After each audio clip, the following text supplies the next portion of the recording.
शासनाच्या नाकर्तेपणामुळे कोळी बांधवांना रस्त्यावर वाळत घालावी लागते ओली मासळी। कोळी बांधवांनी आपल्या परंपरागत व्यवसायाला पुनर्जीवित करून समुद्रात मिळालेल्या मासळीचे सुक्या मासळीत रूपांतरित करून तिच्या विक्रीचा व्यवसाय सुरू करून आपल्या कुटुंबाला संसाराला आधार दिला आहे। परंतु शासनाच्या नाकर्तेपणामुळे कोळी बांधवांना चक्क रहदारीच्या रस्त्यावरच समुद्रातील ओली मासळी वाळत घालण्याची वेळ आली आहे। हे चित्र सध्या पाहावयास मिळत आहे।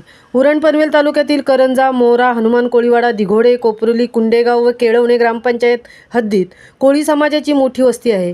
या कोळी बांधवांना आपला उदरनिर्वाह करण्यासाठी शेती किंवा आणखी कोणतेही साधन नसल्याने आपल्या कुटुंबाचा उदरनिर्वाह हा मासेमारी करून करावा लागत आहे।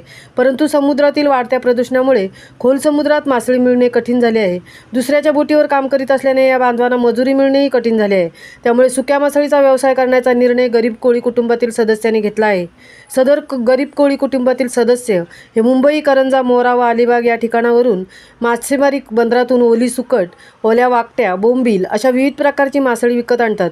परंतु शासनाच्या मत्स्य विभागाच्या अधिकाऱ्यांनी खाडीकिनारी किंवा गाव परिसरात ओली मासळी वाळत घालण्यासाठी ओट्याची सुविधा उपलब्ध करून न दिल्याने, तसेच काही गाव परिसरात ओट्याचे काम हे निकृष्ट दर्जाचे तकलादू केल्याने सदर कोळी बांधवांना चक्क रस्त्याच्या कडेला मासळी उन्हात सुकवून तिचे सुक्या मासळीत रूपांतर करावे लागत आहे।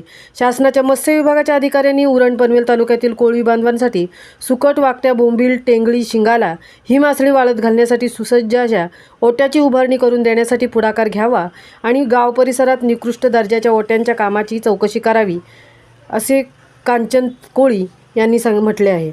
महामुंबईसह अनंत नारंगीकर, उरण।